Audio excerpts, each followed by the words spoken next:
Episode 7ல பார்த்தீங்கன்னா, நம்ம ஹரிணி வந்து அவங்க ஆஃபீஸ்ல இருக்கிற அந்த ஒரு லாயர் இருப்பாங்க இல்லையா? ஸோ அவங்க கிட்ட போயிட்டு ஜெயஸ்ரீக்காக வந்து ரெக்கமெண்ட் பண்ணுங்க அப்படின்னு சொல்லிட்டு கேட்குறாங்க. ஸோ அங்க உட்காந்து பேசிட்டு இருக்கப்பவே பார்த்தீங்கன்னா வந்து கால் வருது. யார் அப்படின்னு பார்த்தீங்கன்னா சித்தார்த். ஸோ சித்தார்த்ட்ட வந்து ஒரு நிமிஷம் இருங்க. இந்த மாதிரி நான் ஹரிணிட்ட பேசிட்டு இருக்கேன் அப்படின்னோன அவருக்கு ரொம்ப கியூரியஸ் ஆயிருச்சு. ஹரிணியா என்ன சொல்றாங்க? என்ன சொல்றாங்க? அப்படின்னு சொல்லிட்டு கேட்குறாரு. மறுபடியும் கால் பண்றப்போ ஹரிணியே கால் எடுத்துட்டு ஸ்வப்னா பிஸியா இருக்காங்க அப்படின்னு சொல்லிட்டு கால கட் பண்ணிடுறாங்க. ஸோ அதுக்கப்புறமா அவருக்கு வந்து தெரிய வருது இந்த மாதிரி அவங்க சிஸ்டருக்காக வந்து ஒரு லா ஃபார்ம் வந்து தேடிட்டு இருக்காங்கன்னு. ஸோ அவரு என்ன பண்றாருன்னா, அவரு கால் பண்ணி ஏதோ ஒண்ணு பண்ணி ரெக்கமெண்ட் பண்ணிடுறாரு. அண்ட் அந்த லாயரும் வந்து ஒருத்தங்க கால் பண்ணி இந்த மாதிரி உங்க சிஸ்டரை நாளைக்கு வந்து பார்க்க சொல்லுங்க அப்படின்னு சொன்னதுக்கு அப்புறமா இவங்களுக்கு வந்து ஒரே ஹாப்பி ஆயிருது. நேரா போயிட்டு சித்தார்த்துக்கு வந்து தேங்க்ஸ் அப்படின்றாங்க. ஹலோ தேங்க்ஸ்க்காகலாம் நான் ஒன்றும் பண்ணல, லவ்க்காக தான் பண்ணேன் அப்படின்ற மாதிரி அவர் சொல்றாரு. இவங்களும் அப்படியே ஒரு மாதிரி சிரிச்சுக்கிட்டே வெளியே போயிடுறாங்க.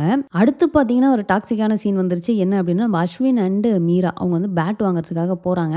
இங்கேயும் அதே தாங்க பண்றாரு. அதாவது இவர் ஒரு பேட்டை செலக்ட் பண்ணிட்டு அதுதான் கரெக்டான பேட் அப்படின்ற மாதிரி வந்து அதை இம்போஸ் பண்ணிட்டு இருப்பாரு. இதுல என்ன ஒரு எக்ஸ்ட்ரா விஷயம் அப்படின்னு பாத்தீங்கன்னா அங்க வந்து அவங்க அப்பா அதாவது சண்முகமுமே இருக்கிறாரு.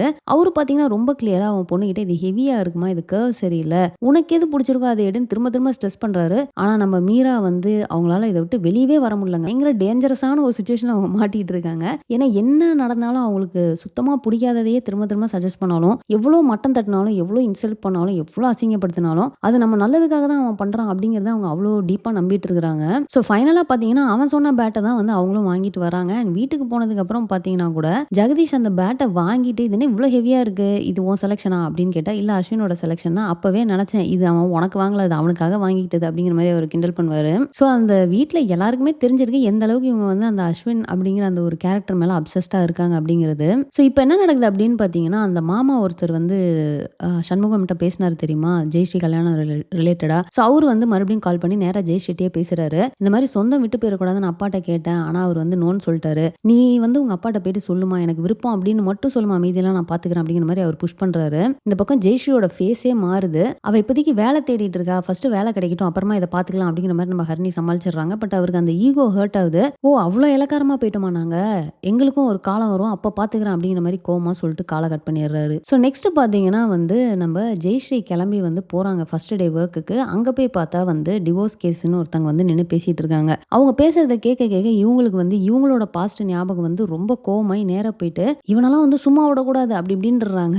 அங்க வந்து பாத்தீங்கன்னா அந்த லாயர் வந்து என்னம்மா நீ டிவோர்ஸ் கேஸை வந்து மர்டர் கேஸ் ஆக்கிருவ போல இருக்கே, நீ போயிட்டு உட்காரு அப்படின்ற மாதிரி சொல்லிட்டு அதுக்கப்புறம் தனியா உள்ள கூப்பிட்டு பேசுறாங்க. என்ன ரொம்ப ஃபோர்ஸ்ஃபுல்லா இருக்கியே அப்படின்னு சொல்லிட்டு கேட்கறாங்க. யாரு என்னெல்லாம் விசாரிக்கிறப்போ ஓ நீங்க வந்து எஸ்எஸோட டாட்டரா, எனக்கு உங்க அப்பாவை நல்லாவே தெரியுமே, நான் ரெகுலர் கஸ்டமர் அப்படிங்கிற மாதிரி பேசுறாங்க.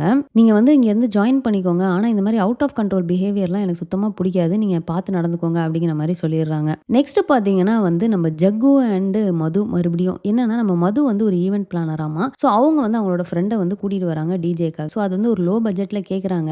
இது முடியாது முடியாது அப்படின்னு சொல்லிட்டு நம்ம ஜக்குவோட ஃப்ரெண்டு சொல்லிட்டு இருக்காரு. ஆனா இவர் உங்களுக்காக ஓகே அப்படிங்கிற மாதிரி ஓகே பண்ணிடுறாரு. அந்த இடத்துல ஒரு டச் என்ன அப்படின்னு பாத்தீங்கன்னா பிளேலிஸ்ட்டை வந்து ஷேர் பண்ணுவாங்க. அதை பார்த்தோன்னே இது ஃபுல்லா நீங்க தானே செலக்ட் பண்ணீங்க, ஒருத்தருக்கு என்ன சாங் கேட்குறாங்க என்ன பிடிச்சிருக்குன்றத வச்சு எல்லாத்தையுமே வந்து அண்டர்ஸ்டாண்ட் பண்ணிக்கலாம் அப்படிங்கிற மாதிரி வேற அந்த இடத்துல ஒரு டச் ஒன்று வச்சிருப்பாங்க. நெக்ஸ்ட் பார்த்தீங்கன்னா நம்ம சித்தார்த் அண்ட் வேல்பாண்டி அதாவது சித்தார்த்தோட அப்பா. ஆமா நீ யாருக்கோ ரெக்கமெண்ட் பண்ணியே, யாரா அது, எப்படி ரெக்கமெண்ட் பண்ண, ஏன்னா வந்து இவ்வளோ பெரிய ஒரு போலீஸ் ஆஃபீஸரோட பையன், நீயே வந்து எங்கேயுமே ரெக்கமெண்டேஷன் வாங்கிக்க மாட்டேன், உங்க பேரை யூஸ் பண்ண மாட்டேன்னு சொல்லிட்டு நீயாவே ட்ரை பண்ணி தான் வேலை வாங்கின, ஆனா நீ யாருக்கோ ரெக்கமெண்ட் பண்ணிருக்கனா இது ஏதோ தப்பா இருக்கே, யார் அப்படிங்கிற மாதிரி திரும்ப திரும்ப நோண்டி நோண்டி கேட்டுட்டே இருப்பாரு. இவர் கடைசி வரைக்கும் சொல்லணும்னா ஓ போலீஸ்காரன்ட்டே இதை பண்றியா, நான் நினைச்சேன் அப்படின்னா ஒரே நாள்ல கண்டுபிடிச்சிடும் அப்படிங்கிறப்போ டக்குன்னு அவங்க அம்மா எந்திரிச்சு அதெல்லாம் ஒன்றும் வேணாம் 2 நாள் டைம் தரம் போய் கண்டுபிடிங்க போங்க அப்படிங்கிற மாதிரி சொல்லி அங்கேருந்து அனுப்பி விட்டுருவாங்க. என்னடா பண்ணி வச்சிருக்க நீ, என்கிட்ட எல்லாத்தையும் கேட்டு தானே செய்யணும்னு சொன்னேன், நீ என்ன என்கிட்ட சொல்லாமலே வந்து இந்த மாதிரி ரெஃபர்லாம் பண்ணி வச்சிருக்க, உனக்கு லவ் வேணுமா வேணாமா, நான் சொல்றதை செய் அப்படிங்கிற மாதிரி வந்து மறுபடியும் அவங்க சொல்லுவாங்க. ஸோ எபிசோட் 7ல நடந்த எல்லாத்தையுமே நம்ம ரிவ்யூ பண்ணிட்டோம். அடுத்த எபிசோட் 8ல நடந்துச்சு அப்படிங்கிறது நெக்ஸ்ட் ஒரு வீடியோவில் ரிவ்யூ பண்ணி போடுறப்ப நம்ம பாருங்க. இந்த வீடியோ உங்களுக்கு பிடிச்சதை லைக் பண்ணுங்க, உங்க ஃப்ரெண்ட்ஸ் எல்லாருமே ஷேர், மறக்காம சேனலை சப்ஸ்கிரைப் பண்ணி சப்போர்ட் பண்ணுங்க. தேங்க்ஸ் ஃபார் வாட்சிங். Bye by.